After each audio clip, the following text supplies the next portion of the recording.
Olá, seja bem-vindo à primeira semana de Radiologia.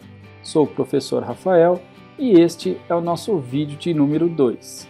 Se você está chegando agora e por algum motivo não assistiu ao vídeo de número 1, eu sugiro que você pause agora.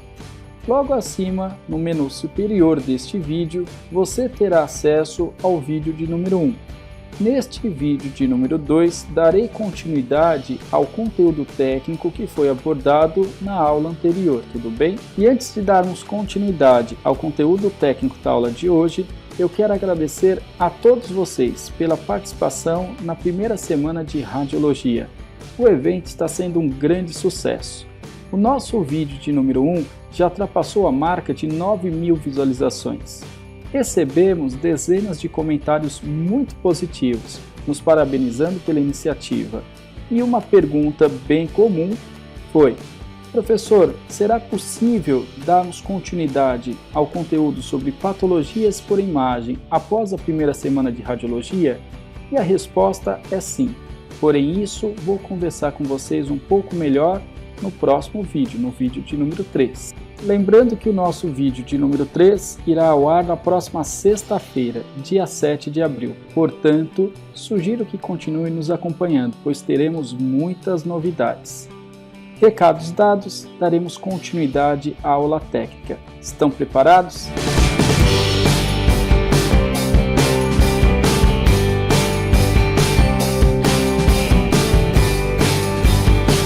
Na aula de hoje, discutiremos os aspectos imaginológicos de algumas patologias demonstradas pela tomografia. Tomografia é a modalidade do diagnóstico por imagem que utiliza também a radiação X para a obtenção das imagens. Tomo está relacionado a cortes, a fatias, e grafia é o estudo. Então, através desta modalidade, temos a avaliação das estruturas do corpo através de cortes, através de fatias.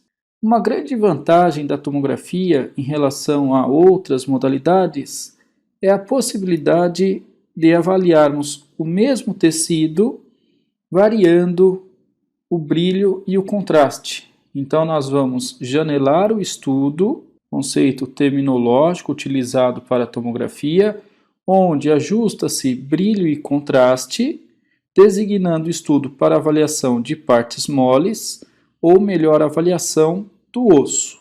No estudo tomográfico do tórax, podemos ajustar o brilho e o contraste, ou seja, ajustar a janela, mexendo em dois valores, WL e WW, Window Level e Window Width. São valores técnicos que designarão brilho e contraste para melhor avaliação, neste caso, do tecido pulmonar, do parênquima pulmonar, e aqui à direita, melhor avaliação da região do mediastino, incluindo a visualização dos vasos. Então, nós teremos uma janela chamada para pulmão e a outra janela para mediastino.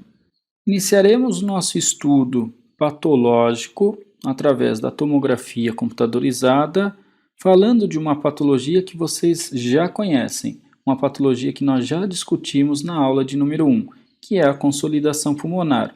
Porém, agora com outro aspecto imaginológico e um grau de detalhamento muito maior quando comparado ao raio-x convencional. Lembrando que a consolidação pulmonar nada mais do que a ausência do ar por um quadro patológico, e nesta imagem podemos observar, através destas setas vermelhas, os broncogramas aéreos.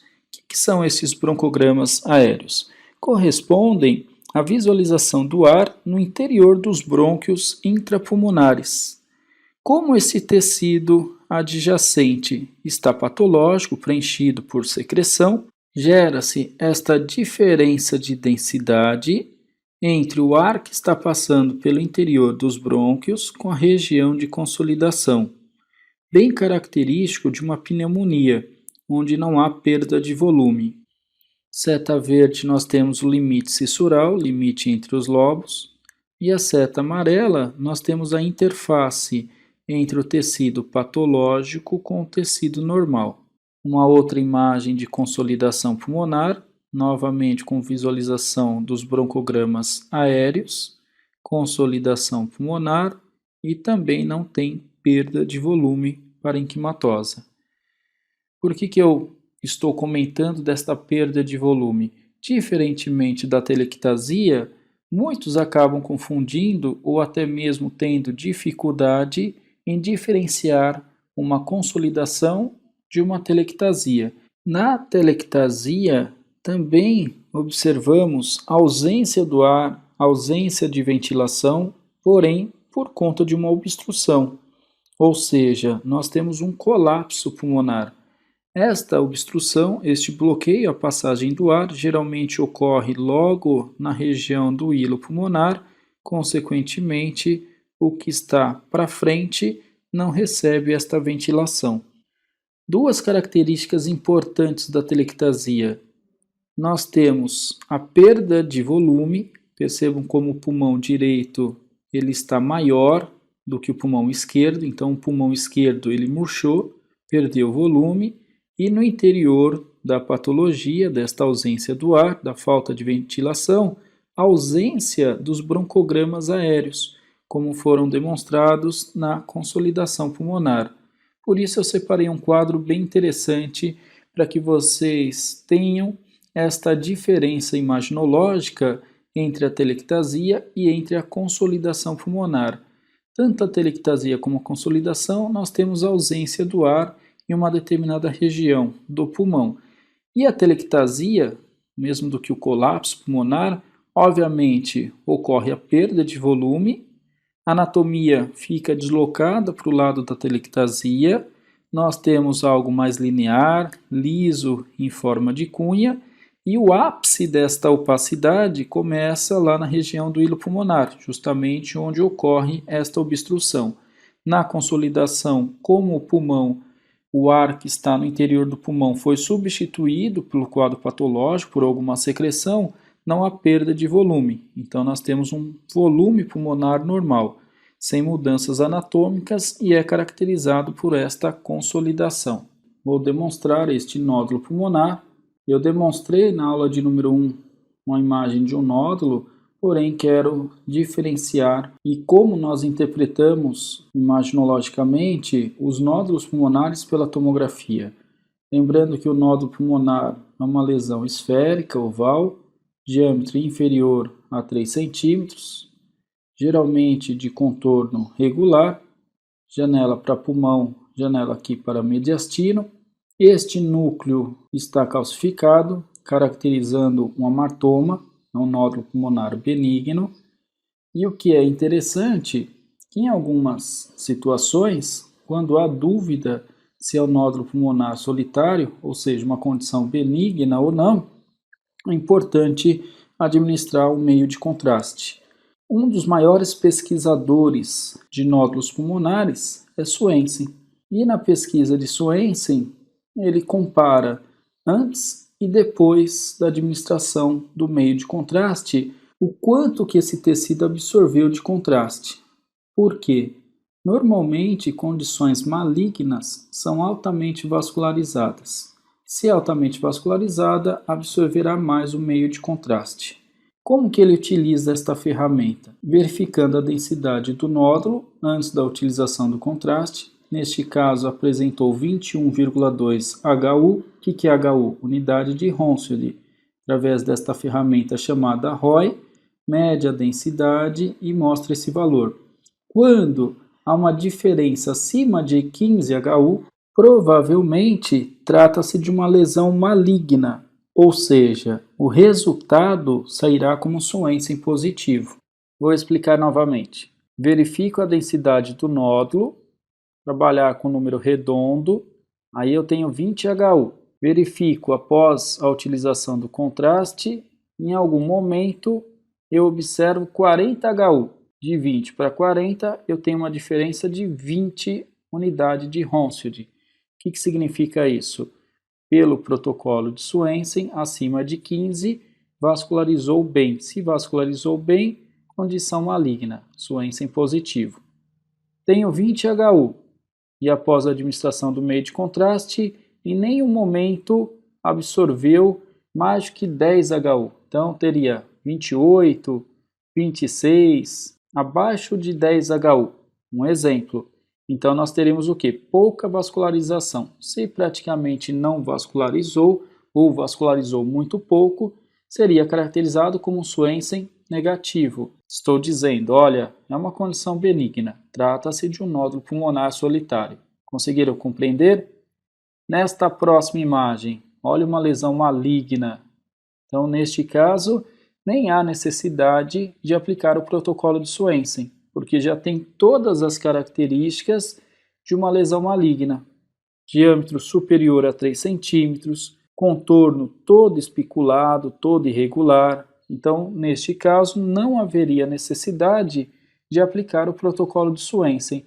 O protocolo de Swensen é específico para verificar se o nódulo sugestivo, se o nódulo é benigno ou maligno, onde ele se enquadra diâmetro inferior a 3 centímetros de contorno regular.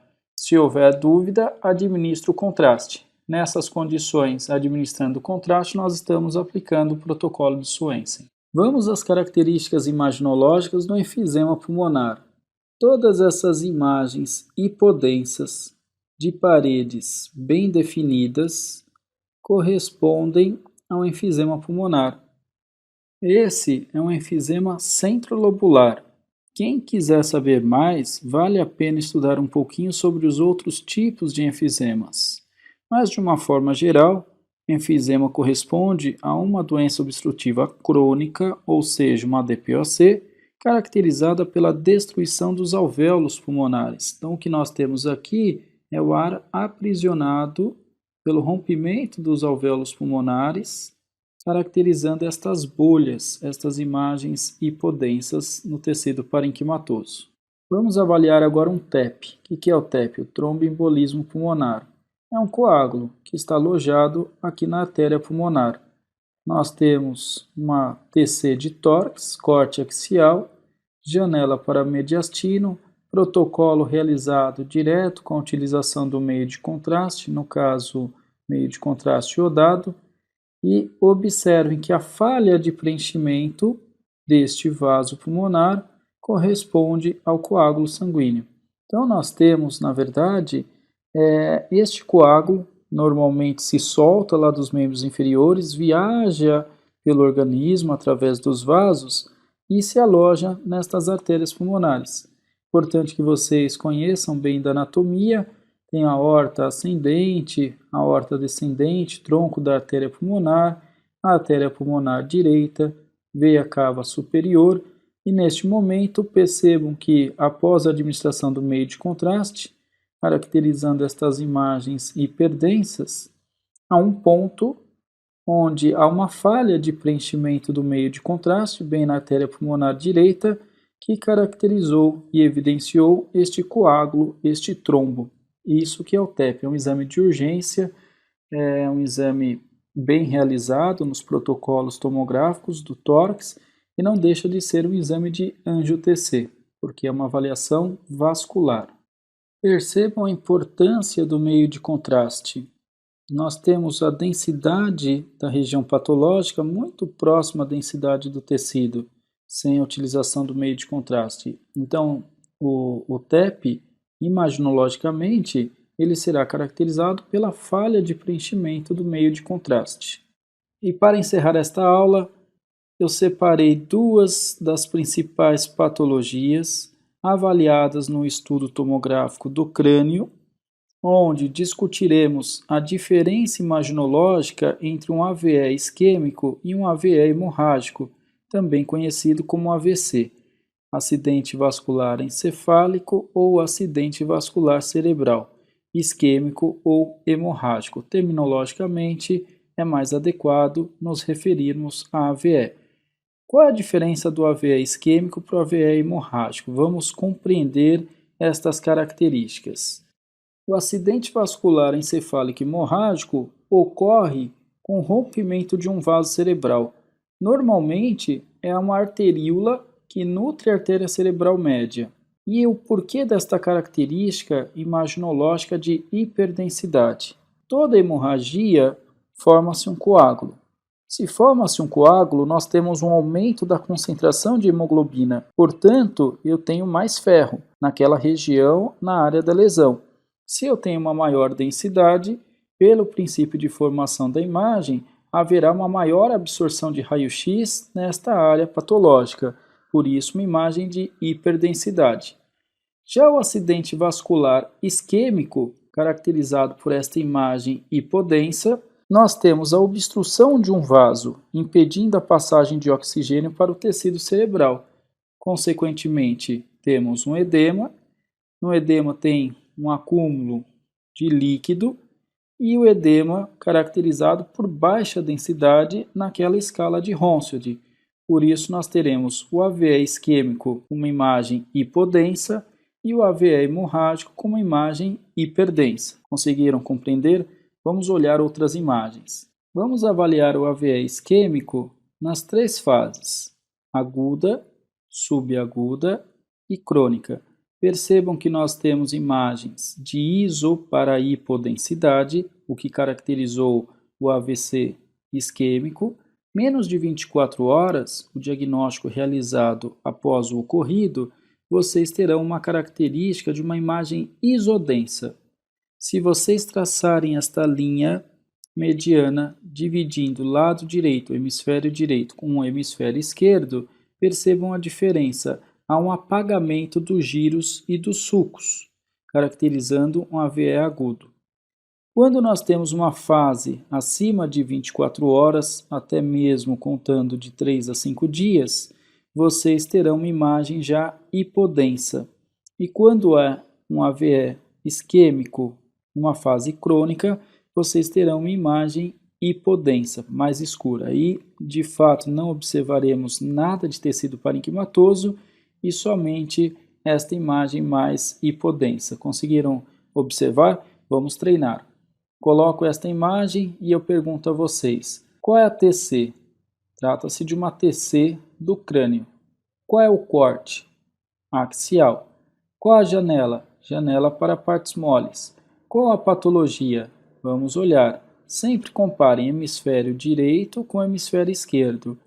Existe uma alteração nesta região entre o lobo frontal, partindo para o lobo temporoparietal esquerdo, onde esta imagem de iso para hipodensidade corresponde ao acidente vascular isquêmico. Obviamente, por estas características, muito provável que estejamos falando de uma fase aguda para uma fase subaguda. Nesta outra imagem, temos um AVE isquêmico, imagem bem hipodensa, caracterizando a fase crônica. Nesta outra imagem, temos uma hemorragia, tanto no hemisfério esquerdo como no hemisfério direito. Bom, pessoal, estamos chegando ao final desta segunda parte. Daremos continuidade a esta aula no nosso vídeo de número 3, que irá ao ar no próximo dia 7 de abril.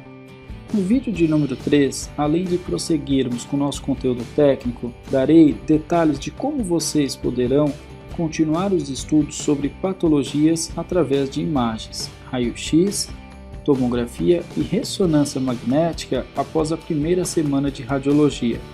Portanto, é muito importante que você não perca o nosso próximo vídeo. Para finalizar, eu gostaria que você utilizasse o campo de comentários logo abaixo para nos dizer o que achou desta aula de hoje. Caso você ainda não esteja cadastrado e deseja receber os próximos conteúdos e concorrer a um Bom Traje 8ª edição, basta clicar no botão disponível abaixo e se cadastrar. Vou ficando por aqui. Um forte abraço e até o nosso próximo vídeo.